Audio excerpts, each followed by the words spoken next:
porque estamos para hablar de temas muchísimo más divertidos ya, con la presencia de el compañero Mariano Vázquez, que nos trae todas las novedades acerca del mundo internacional. Mariano, ¿cómo estás? ¿Cómo andás? Bien, vamos a hablar de cosas más divertidas. Shakira, que tocó gratis en Río. Shakira tocó gratis en Río, es verdad, Shakira tocó gratis en Río y habló acerca de la lucha de las madres solteras, como que tiró ahí algunas frases en portugués, aparte de hablar muy bien portugués, o no sé, o es que yo entiendo nada de portugués, o habla bien portugués Shakira, pero Shakira que es colombiana. Mirá cómo todo nos trae a la columna de hoy, qué bárbaro, todo nos lleva a este país vecino que es Colombia. Y por ahí andamos, ¿no? Sí, en recta final rumbo a las elecciones presidenciales. Así es. El 31 de mayo, primera vuelta, culmina el gobierno de Gustavo Petro, primer gobierno de izquierda en 200 años de vida republicana. Tremendo. Lo cual marca también la presencia conservadora, autoritaria en Colombia durante tanto tiempo, por eso también la emergencia de los grupos guerrilleros, anteriormente las guerrillas liberales, la guerra de los 1000 días, digamos, hay un periodo en Colombia que se llama estrictamente la violencia, vinculado a cómo se convivía y cómo se resolvían las disputas políticas en ese país. Así como periodo histórico, digamos. Sí, como periodo histórico que se llama la violencia. Mirá. Y realmente tiene un historial de violencia tan fuerte que a mí siempre me sorprendió las veces que fui a Colombia, el trato, bueno, y uno también lo observa con migrantes colombianos, ¿no? que están en nuestro país.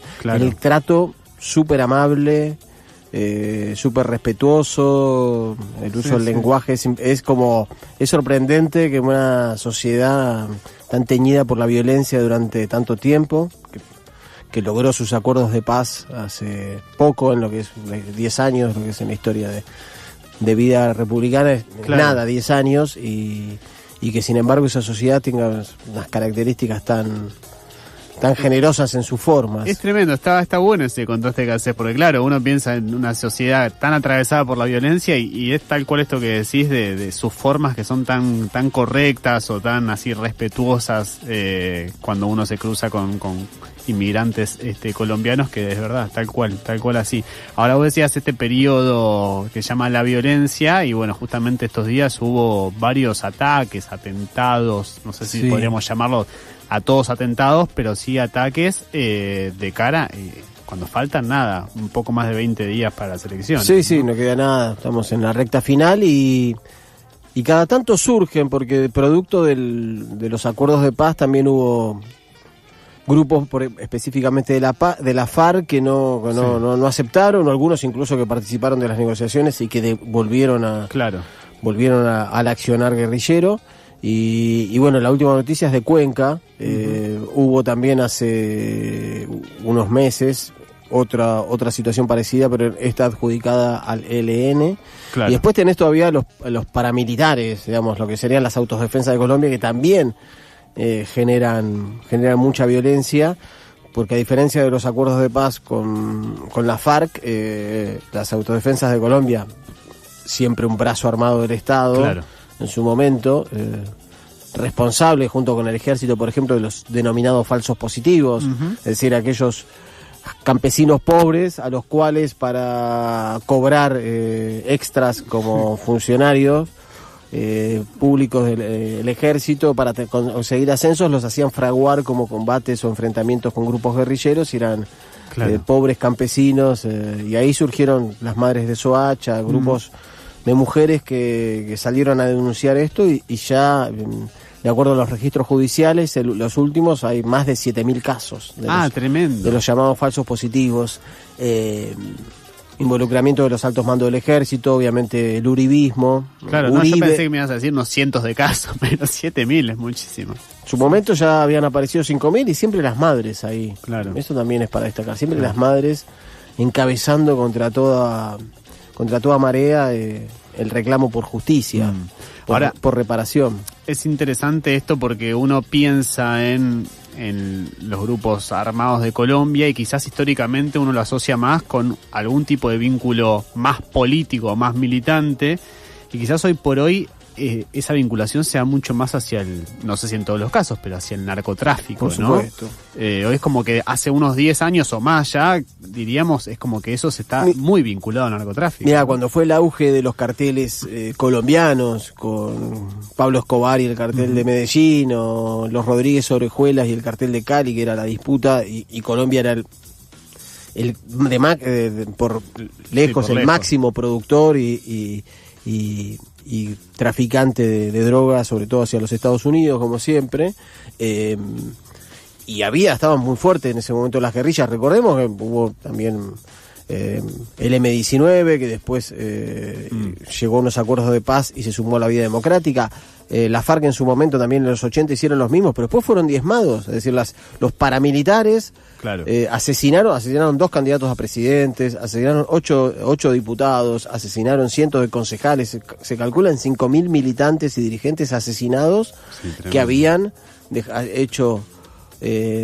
habían dejado las armas y se habían sumado a la vida política. Es decir, hay también una consecuencia en la cual cómo exigir a organizaciones guerrilleras que dejen las armas si cuando retornan a la vida civil lo que puede suceder es el asesinato. Y lo que sigue sucediendo a manos, y tiene mucha menos publicidad que estas situaciones que conocemos ahora, es y el grupo de derechos humanos Indipaz lo hace un raconto cotidiano sobre esto, es la cantidad de líderes campesinos, defensores de derechos humanos asesinados en estos 10 años de supuestos acuerdos de paz. Estamos hablando de cifras que van entre los 300, de acuerdo a cifras oficiales, hasta cerca de los 800, incluidos ex guerrilleros de la FARC también que dejaron las armas. Entonces también es esa situación de violencia que está latente, que no está solapada, y como vos bien decís,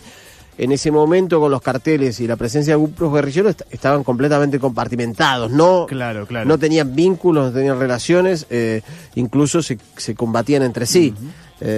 Hubo disputas, de hecho muy fuertes, entre ambos grupos. Hoy esa categoría está difusa por el crecimiento del narcotráfico internacional. Fue muy fuerte y hoy termina siendo, digamos, o parte de los negocios, o parte simplemente de, bueno, como este es mi territorio, si querés pasar el producto por acá y un peaje, etcétera. Entonces esa situación lleva a que el narcotráfico, así como ha permeado las estructuras estatales en los países donde son poderosos, inevitablemente también eso permea en otras organizaciones. Sí. Y grupos, en este caso grupos insurgentes o grupos paramilitares. Claro, sí, que son grupos que son disidentes, digamos, de lo que eran las FARC. La FARC, te diría, 95% dejó las armas, digamos, de ser en su momento un grupo más poderoso, la guerrilla más poderosa de América Latina. Hoy ya cuando hizo los acuerdos de paz estaba en una situación ya más desventajosa, pero seguía teniendo una operatividad importante, y los grupos hoy son grupos minúsculos, como también hay grupos, por ejemplo, Sendero Luminoso también está acabado, pero todavía hay grupos que operan en la frontera, sobre todo en la zona de Ayacucho, en la frontera con Bolivia, que cada tanto hacen alguna operación. Yo cuando vivía en Bolivia hubo una operación de Sendero que terminó matando incluso a militares que patrullaban la frontera, y aparecen cada tanto, pero efectivamente están vinculados, son personas que quizás solo han conocido ese tipo de vida, y que en la adaptación a ese tipo de vida se han convertido a la vida criminal. Bueno, vos ahí hablabas de la frontera, y estos ataques de ahora son en el sudoeste, digamos, en el Cauca, exactamente, el Cauca. Sí, con frontera con Ecuador, que siempre fue además una frontera de mucha operatividad guerrillera también. Bueno, todo por todo también hay una densitud ahí tenés el Amazonas, tenés una zona selvática que es muy propicia para esas operaciones y para... Bueno, ahí está hablando de Ecuador, algunos hablan de una posible injerencia de Noboa en todo esto. Quizás es todo muy hipotético, está todo en el terreno muy de lo hipotético, pero hay algo ahí en las cuestiones políticas, ¿no? Y hay, porque Noboa... Pues ya lo vimos a Trump interfiriendo en las elecciones, en todas las que pudo. No solo en América Latina, ya vimos en las de Honduras, incluso en las de Hungría. Como no le importa mucho. Aquí en las elecciones argentinas, diciendo que si no votan a Milei, no va a haber plata para el rescate. Bueno, es una serie de interferencias y de chantajes que opera. Y es probable que esta vez lo esté haciendo a través de Noboa, que es claramente el presidente ecuatoriano, es un alfil del Departamento de Estado, cumple a rajatabla todos los mandatos que le dan y ante unas elecciones en las cuales, digamos, puede continuar en el gobierno. Claro. La izquierda, Gustavo Petro se va con muy buena imagen.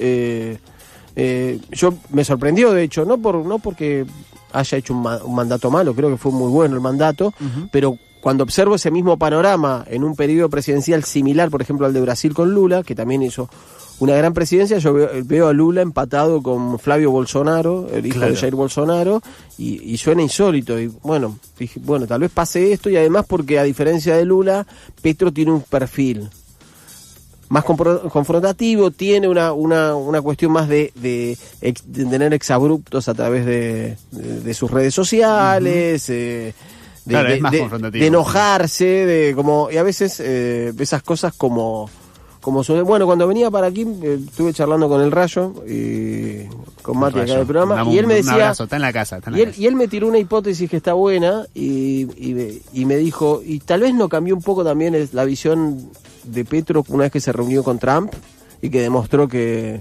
puede tener una relación responsable con una potencia, como dije, me parece que es una hipótesis puede ser, claro, que haya cambiado esa modalidad al reunirse con Trump, y esto que decís vos, que puede ahí generar... y a que a su vez se va con 50 y pico de imagen positiva, muy alto, aparte sobre todo porque ha sido un presidente muy golpeado por los medios, por el propio Trump, por las situaciones geopolíticas tan inestables que tenemos en la región. Sí, con buenos resultados económicos. Efectivamente. Incluso yo creo que hay una cuestión. Hubo muchas reformas muy interesantes que él trató de impulsar y que fueron paralizadas por el Congreso. Reformas laborales que luego logró sacar, no como las de acá, reformas laborales, reformas reales, sociales. Sí, exacto. Entonces, creo que ha sido una presidencia interesante para evaluar, efectivamente con buenos números económicos. Y quien viene a sucederlo es Iván Cepeda, que también con una historia interesante, muy de izquierda, un hombre además que ha tenido la responsabilidad de las denuncias de los falsos positivos, del paramilitarismo de Uribe, una gran trayectoria en derechos humanos, responsable también de que Uribe haya sido condenado, también ha sido la fuerte tarea parlamentaria que él hizo, y además él es hijo de un asesinado por los paramilitares en los 80, de lo que llamaban la Unión Patriótica. La Unión Patriótica fue lo que se convirtió en brazo político de lo que eran las FARC. Claro. Y él y su padre, que era parlamentario, fue uno de los 8 parlamentarios asesinados por estos grupos paramilitares. O sea que te arrastra también una historia que en un país donde tenés producto de este conflicto armado, / narcotráfico, / terrorismo estatal, de casi 500.000 de personas,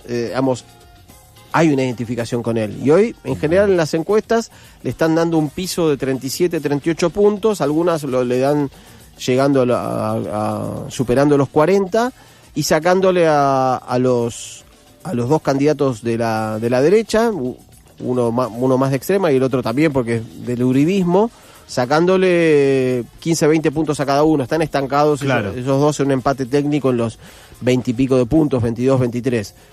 Esto no alcanza para ganar una en primera vuelta, lo cual sería raro que se gane en primera vuelta. Es muy difícil porque es el 50+1. Pero viene sosteniendo esta diferencia y este piso hace rato. O sea que es un buen augurio y seguro importante. Ahí quizás lo que hay que ver es y quizás redondeando en un posible balotage, cuánto puede traccionar Paloma Valencia, que es la más de centro derecha, es la de Uribe, la de Uribe, exacto. Con el otro que no me sale el apellido, que es un apellido raro, que es más una derecha estilo Milei, si se quiere. Hay que ver cuánto se pueden traccionar entre sí los votos, ¿no? Pero bueno, hay que Petro le ganó también a otro impresentable como Hernández en la elección, apoyado en una elección más difícil todavía que esta, apoyado por toda la derecha, y sin embargo ganó porque hubo sensatez en darse cuenta que el otro candidato era impresentable. Claro. Yo creo que acá, y los escenarios de segunda vuelta, si no hay, a diferencia de Chile, donde el resultado fue tan pegado y sin margen de avanzar tanto que no ya se sabía quién ganaba, que ganaba Kast. En este caso yo creo que en un panorama que respete esta diferencia de 15 a 20 puntos respecto al segundo, creo que de todas formas no le impediría ganar a Iván Cepeda. Bien. Siempre hay que esperar en nuestra América Latina las injerencias, las operaciones. A ver qué dice Donaldo, ¿no? Exactamente, y un montón de cosas. Pero el 4 de mayo te diría que es una buena noticia lo que está sucediendo en Colombia. Muy bien, escuchaban a Mariano Vázquez, acá en todo lo que respecta a lo internacional. Marian, muchísimas gracias por traernos este panorama tan complejo de Colombia y explicárnoslo así desmenuzadamente. Por favor.